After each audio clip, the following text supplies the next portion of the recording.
할렐루야. 오늘 8월 27일, 6월 27일 화요일 날 아침입니다. 하나님의 돌보심과 은총과 은혜가 넘치시기를 축원합니다. 오늘은 어제 말씀에 이어서 하나님의 뜻을 계시해 주셨던 이 8절 9절에 근거해서 이제 하나님의 뜻에 대한 말씀을 같이 또 생각해 보려고 합니다. 하나님의 뜻. 마태복음 6장 33절에 너희는 먼저 그의 나라와 그의 의를 구하여라 하고 말씀하셨고, 또 하나님의 뜻대로 부르심을 받은 자들에게는 모든 것이 합력하여 선을 이룬다라고 하는 로마서 8장 말씀도 있습니다. 하나님의 뜻, 또 하나님께서 기뻐하시는 뜻, 이런 말씀들은 이 에베소서에 많이 반복되는 내용입니다. 하나님이 기뻐하시는 뜻. 그런데 이 하나님이 기뻐하시는 뜻이 이제 우리들에게 계시를 하시는데, 이 하나님의 뜻의 계시가 언제 이루어지느냐라고 하는 것도 중요하죠. 왜냐하면은 어제도 말씀드렸습니다만 사도 바울은 구약 시대 때는 이방 사람들에게는 또는 다른 사람들에게는 그것이 구체적으로 제시되지 않았다라고 말하면서, 그러나 지금은 이제 하나님의 사도들에게, 예수님의 사도들에게 이렇게 계시됐다라고 이렇게 분명히 말을 하고 있습니다. 근데 이 부분에 대해서는 이제 중요한 단어가 바로 뭐냐면 때가 참에라는 말입니다.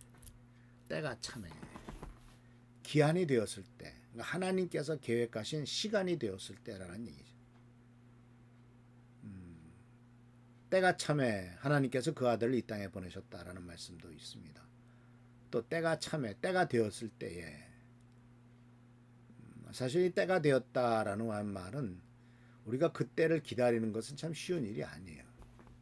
근데 성경 말씀은 여러 곳에서 때가 되었다, 때가 찼다라는 말을 반복하고 있는 것을 볼 수가 있어요. 갈라디아서 4장 4절 5절에 보면 이렇게 나옵니다. 그러나 기한이 찼을 때 하나님께서는 자기 아들을 보내셔서 여자에게 나게 하시고 또한 율법 아래 놓게 하셨습니다.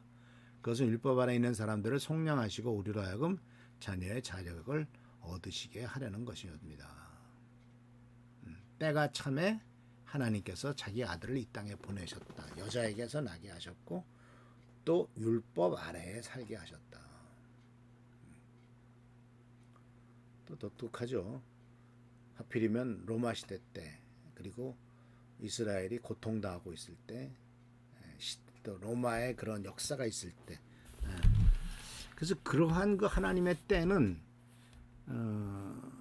단순히 예수 그리스도의 탄생만이 아니라 예수님이 십자가에 달려 돌아가시고 부활하시고 난 다음에 이제 모든 일을 위임하잖아요. 위임하셨을 때 이제 예수님의 제자들이 세상에 나가서 복음을 전합니다. 그때도 역시 하나님의 때에 사도 바울은, 또 사도 베드로는 로마가 만들어 온 그 아피안 가도라고 하는 그러한 좋은 길을 따라서 이제 로마에 가서 복음을 전하고 또 소아시아 지방에서도 복음을 전하는 것을 볼 수가 있습니다. 하나님의 때, 그 하나님의 때가 첫 번째 하나님의 뜻에 있어서 중요한 포인트고요. 두 번째는 이제 그러면 하나님의 그 때가 되었을 때 뜻은 무엇이냐 했을 때 10절 말씀 속에서 에베소서 1장 10절 말씀 속에서 이 하나님의 때를 이렇게 말합니다. 하나님의 계획은 때가 차면 하늘과 땅에 있는 모든 것을 그리스도 안에서 그분을 머리로 하여 통일시키는 것입니다. 하나님의 계획은 때가 차면 하늘과 땅에 있는 모든 것을 예수님 그리스도 안에서 그분을 머리로 하여 통일시키는 거다. 하늘과 땅에 있는 모든 것을 예수 그리스도를 머리로 해서 통일시키는 거다. 특히 이게 하늘과 땅에 있는 모든 것들은 이제 모든 피조물이란 말도 있고 모든 인간들에 대한 얘기인데, 그 인간들을 통일시킨다라는 말, 주일날도 설교했습니다만 상당히 인간의 분열이 많지 않습니까? 지금 전 세계적으로도 얼마나 큰 분열이 있습니까? 같은 동족끼리도 분열이 있고 종교적인 이유로 말미암아도 분열이 있고, 같은 나라 안에 살면서도 종족이 다르겠다고 큰 분열이 있고, 또 지금도 미얀마에서 여전히 고통스러운 일도 벌어지고, 우크라이나에서는 여전히 전쟁이 벌어지고 있고,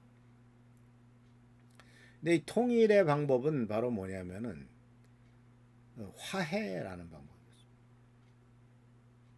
리컨실리에이션이라고 하는 화해. 갈등과 싸움 속에 있었던 그 갈라진 관계가 서로 용서하고 서로를 인정함으로써 화해하는 것.